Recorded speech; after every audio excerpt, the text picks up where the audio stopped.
Hello friend, welcome to my channel. বন্ধুরা, কাল রাতে আমি ঘুগনি বানিয়েছিলাম, সেটাই এখন তোমাদের সাথে শেয়ার করো।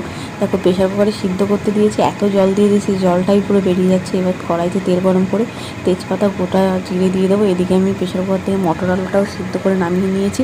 এবার কুচানো পেঁয়াজ দিয়ে দেবো, দিয়ে বাটা মশলা দিয়ে দেবো। এটা কিন্তু আমি শিলে বেটে নিয়েছি। আদা রসুন শুকনো লঙ্কা জিরে ধনে গোলমরিচ মশলাটা ভালো করে কষিয়ে এর মধ্যে নুন হলুদ আর কিউব করে রাখা টমেটো কেটে রেখেছিলাম সেটাই আমি এখন দিয়ে দেবো। দিয়ে ভালো করে নাড়িয়ে চাড়িয়ে এবার এর মধ্যে দিয়ে দেবো সিদ্ধ করা মটর আলু। আর এটা কিন্তু অনেকক্ষণ ভালো করে কষাতে হবে, না কষালে কিন্তু টেস্ট লাগবে না। আর এর মধ্যে যদি চিকেন কিমা দিতে যে এত টেস্ট হতো। আর হ্যাঁ, চিকেন কিমা দিয়ে অন্য একদিন ঘুগনি বানাবো, সেটাও তোমাদের সাথে আমি শেয়ার করে দেখাবো। আর এর মধ্যে মশলা দেওয়া জল দিলাম, পরিমাণ মতো জল দিয়ে ঢেকে 5-7 মিনিট ঢাকনাটা তুলে নিলাম। এখন এটা ভালো করে জাল হবে। ও এর মধ্যে জলটা যখন শুকিয়ে আসবে, ঝোলটা গরম মশলা দিয়ে নামিয়ে নেবো। আর হ্যাঁ, এটার সাথে আমি বানিয়েছিলাম পরোটা। কার কার ঘুগনি খেতে ভালো লাগে অবশ্যই জানিও, লাইক কমেন্ট করো।